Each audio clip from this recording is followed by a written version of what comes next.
પોરબંદર મહાનગરને જાનદાર, શાનદાર અને જાજરમાન બનાવવા માટેનું ટીમ ભારતીય જનતા પાર્ટીનું આજે સંકલ્પ પત્રનું અમે વિમોચન કરવા જઈ રહ્યા છીએ। આ સંકલ્પ પત્રની અંદર આવનારા 5 વર્ષની અંદર જે આયોજન થવાનું છે અને મહાનગર સમકક્ષ બધી જે સુવિધાઓ ઊભી કરવાની છે એ બાબતનો અમારા પાર્ટીના તમામ આગેવાનોએ સાથે મળીને આ સંકલ્પ પત્ર તૈયાર કરેલું છે। એમાંના ઘણા કામોને રાજ્ય સરકારે સૈદ્ધાંતિક મંજૂરી પણ આપી દીધી છે અને ઘણા કામો ગતિમાં પણ છે। એ પૈકી અત્યારે જે ખાપટ વિસ્તાર છે એમાં 45 કરોડ રૂપિયાના ખર્ચે જે ભૂગર્ભ ગટરનું કામ મોટાભાગનું પૂરું થઈ ગયું છે। એ પછી જે શહેરના બાકીના વિસ્તારો અને ખાસ કરીને જે નવા વસેલા ગામો છે એ જાવર, વનાણા, દિગ્વિજયગઢ અને રતનપુર, આ વિસ્તારના અને બીજા બાકીના જે સોસાયટી વિસ્તારો છે એમાં 181 કરોડ રૂપિયાને ખર્ચે ભૂગર્ભ ગટરનું કામ ટૂંક સમયમાં શરૂ થવાનું છે। શહેરમાં ઘણા વર્ષો પહેલાં પીવાના પાણીની પાઇપલાઇનો અને ટાંકીઓ બનાવેલી હતી, એ પછી એને અપગ્રેડ કરવાની વર્તમાન સમયને ધ્યાનમાં રાખીને જરૂર હતી। એ માટે રાજ્ય સરકારે 158 કરોડ રૂપિયાને ખર્ચે પીવાના પાણીનું આખું નેટવર્ક સુધારવા માટેનો વર્ક ઓર્ડર આપી દીધો છે અને કામ પણ શરૂ થઈ ગયું છે। અને એમાં નવી પાણીની ટાંકીઓ બનાવવાની, પાઇપલાઇનો અપગ્રેડ કરવાની અને નવી પાઇપલાઇન નાખવાની યોજનાઓ છે। પોરબંદર મહાનગર બનતા મહાનગરપાલિકા ભવન બનાવવાનું 50 કરોડ રૂપિયાના ખર્ચે રાજ્ય સરકારે એને પણ સૈદ્ધાંતિક મંજૂરી આપેલી છે।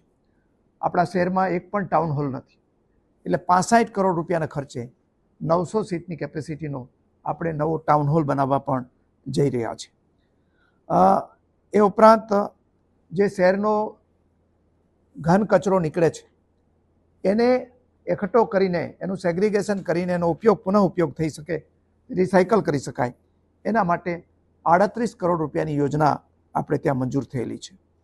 શહેરની અંદર 3 ફાટકો આવેલા છે, એ પૈકી 2 ફાટકો ઉપર બ્રિજ બાંધવાનું કામ પણ રાજ્ય સરકારે એને સૈદ્ધાંતિક મંજૂરી આપેલી છે અને 55 કરોડ રૂપિયાના ખર્ચે તબક્કાવાર આ શહેરની જેટલી પણ સ્ટ્રીટ લાઇટો છે 10 વર્ષ જૂની, એ તમામ સ્ટ્રીટ લાઇટોને પણ LED સ્માર્ટ લાઇટ સિસ્ટમ મારફતે અપગ્રેડ કરવાના કામને મંજૂરી આપી છે અને એનું કામ પણ ટૂંક સમયમાં શરૂ થવાનું છે।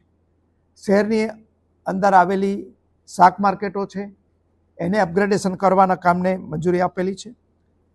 આપણા શહેરના જે રસ્તાઓ છે એ 13 કરોડ રૂપિયાના ખર્ચે આપણે એનું રિકાર્પેટિંગ કરેલું છે અને જે નવા વિસ્તારો ભણેલા છે એમાં પણ આપણે રસ્તાઓનું કામ પૂરું કરીશું। એ ઉપરાંત આપણે જે છાયા રોડ છે આખો, એને આઇકોનિક રોડ તરીકે મંજૂરી આપીને એનું કામ શરૂ કરવામાં આવેલું છે। આપણા જે ફુવારાઓ બનેલા છે એમાં જે નવો ફુવારો છે એને પણ અપગ્રેડ કરવાનું કામ અત્યારે ચાલી રહ્યું છે।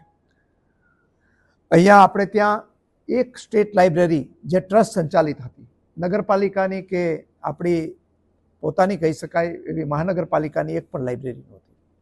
આપણે સ્ટેટ લાઇબ્રેરી છે, 125 વર્ષ જૂનું મકાન છે, એને આપણે હેરિટેજ રિસ્ટોરેશન કરવાના 5 કરોડના કામને મંજૂરી આપેલી છે અને એ પણ આપણે ખૂબ આધુનિક લાઇબ્રેરી બનશે અને એમાં સોલાર સિસ્ટમ પણ આપણે લગાવવામાં આવશે।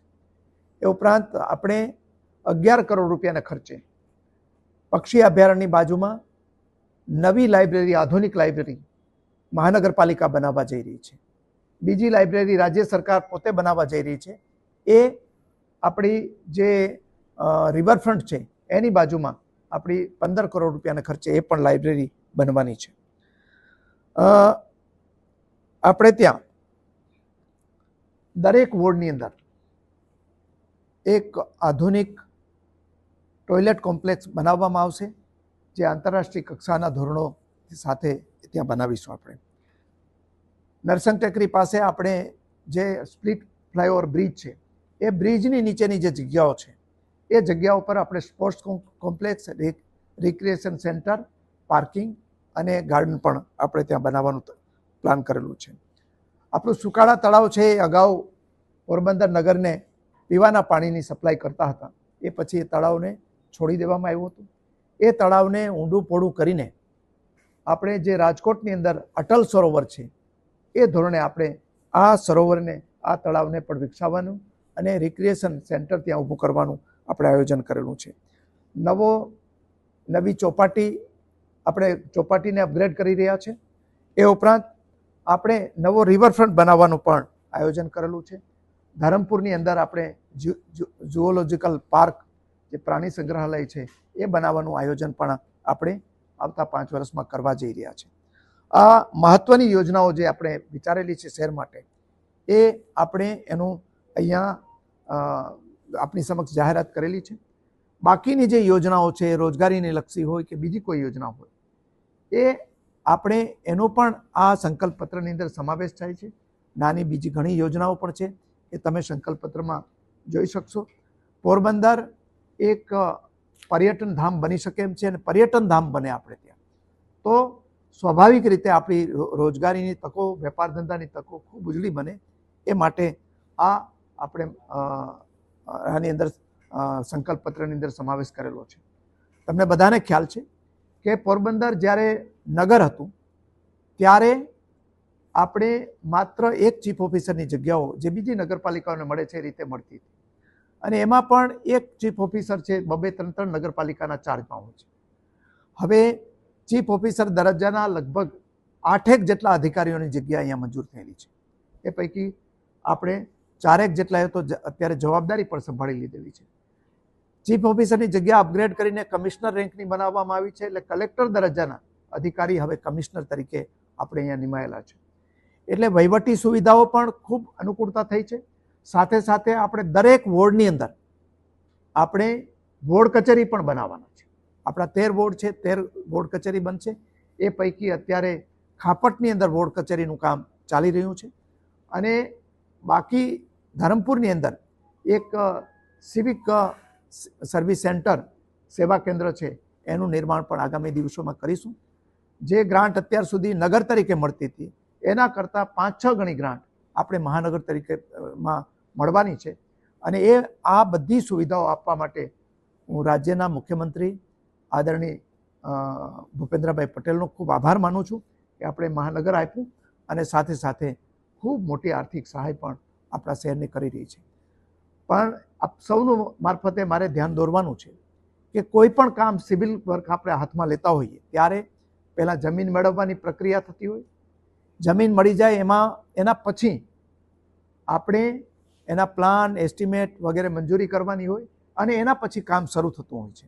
એટલે જાહેરાત થાય એટલે આપણે મહાનગરપાલિકાની જરૂરિયાત જાહેરાત થઈ અને 1 વર્ષ થયું છે, પણ 1 વર્ષની અંદર આપણે બધા જ આટલા પ્રોજેક્ટમાંથી ઘણા બધા પ્રોજેક્ટ મંજૂર કરાવી અને આપણે એને કેટલાના વર્ક ઓર્ડર આપ્યા છે, ને કેટલાની વર્ક ઓર્ડર આપવાની ગતિમાં છે, અને બાકીના આવતા 5 વર્ષની અંદર આપણે આ કામો પૂરા કરીશું.